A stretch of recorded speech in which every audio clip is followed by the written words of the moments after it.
வணக்கம்.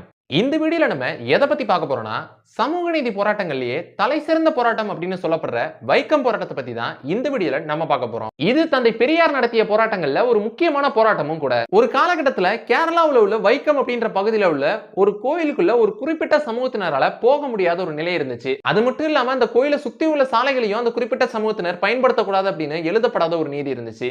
இந்த ஒரு நிலையை மாற்றின ஒரு போராட்டம் தான் வைக்கம் போராட்டம். இந்த போராட்டத்தை பத்தி தான் இந்த வீடியோல நம்ம விரிவா பார்க்க போறோம். சோ வாங்க வீடியோக்குள்ள போலாம்.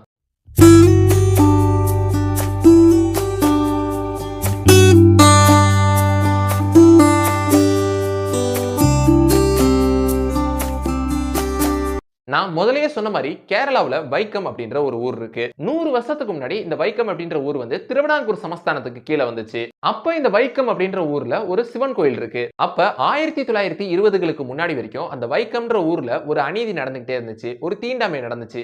என்னன்னா ஒரு குறிப்பிட்ட சமூகத்தினர், அதாவது பின்தங்கிய சமூகத்தினர், லோ காஸ்ட் பீப்புள்ஸால அந்த வைக்கம்ன்ற ஊர்ல இருக்கிற சிவன் கோயிலுக்குள்ள போக முடியாத ஒரு நிலை இருந்துச்சு. அது மட்டும் இல்லாம அந்த கோயிலை சுத்தி உள்ள சாலைகளை வந்து லோ காஸ்ட் பீப்புள்ஸ் வந்து பயன்படுத்தக்கூடாது அப்படின்னு ஒரு எழுதப்படாத ஒரு நீதி வந்து இருந்துச்சு. அதாவது தீண்டாமை நடந்துச்சு. அப்படி இந்த அநீதி அந்த பகுதியில பல வருஷமா நடந்துட்டு வந்த சமயத்துல 1920களில் முதன் முறையா அன்றைய கேரளா காங்கிரஸ்ல உள்ள முக்கிய தலைவரான டி.கே. மாதவன் அப்படின்றவரு இந்த பிரச்சனைக்கு எதிராக அவருடைய முதல் குரலை வந்து கொடுக்கிறாரு. அப்போ வந்து அன்றைய கேரளா காங்கிரஸ் இந்த பிரச்சனையை வந்து பேச ஆரம்பிக்கிறாங்க. இந்த அநீதிக்கு எதிராக அவங்களுடைய குரல்களை கொடுக்கறாங்க. போராட்டம் செய்ய ஆரம்பிக்கிறாங்க. அன்றைய கேரளா காங்கிரஸ்ல உள்ள முக்கியமான தலைவர்கள் எல்லாம் போராட்டத்தில் ஈடுபடுறாங்க.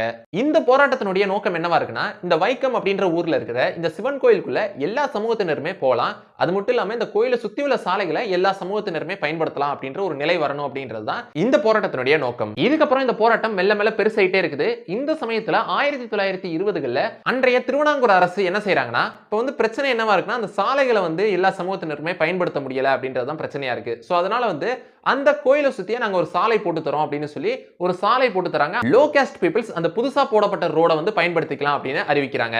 ஆனா இது மேலும் பிரச்சனையை அதிகப்படுத்துது. ஏன்னா இந்த புதுசா போடப்பட்ட ரோடு அப்படின்றது அந்த கோயிலை விட்டு தள்ளி தான் இருக்கு. அது மட்டும் இல்லாம இந்த போராட்டத்தினுடைய நோக்கம் என்னன்னா, எல்லா சமூகத்தினருமே அந்த கோயிலுக்குள்ள போகலாம். அது மட்டும் இல்லாம அந்த கோயிலை சுத்தி உள்ள சாலைகளை எல்லா சமூகத்தினருமே பயன்படுத்தலாம் அப்படின்ற நிலை வரணும் அப்படின்றது தான் அந்த போராட்டத்தினுடைய நோக்கமா இருந்துச்சு. அதனால இந்த ரோடு புதுசா போட்டிருந்தாலும் இது மேலும் பிரச்சனையை தான் அதிகப்படுத்துது.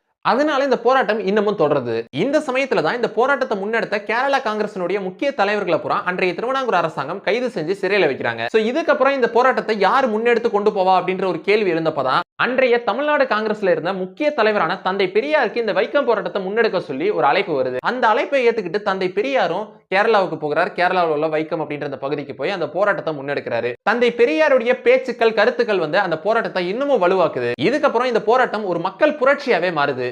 இறுதியில இந்த வைக்கம் போராட்டம் வெற்றியும் பெறுது. அது வரைக்கும் இருந்த அந்த நிலை மாறி எல்லாருமே அந்த வைக்கம் அப்படின்ற ஊர்ல உள்ள அந்த சிவன் கோயிலுக்குள்ள போகலாம். அதை சுற்றி உள்ள சாலைகளை எல்லா சமூகத்தினருமே பயன்படுத்தலாம் அப்படின்ற ஒரு நிலை வருது. வைக்கம் போராட்டம் வெற்றி அடையுது. இந்த வைக்கம் போராட்டம் வெற்றி பெற்றதுக்கு முக்கிய காரணமா இருந்தவர் தந்தை பெரியார்.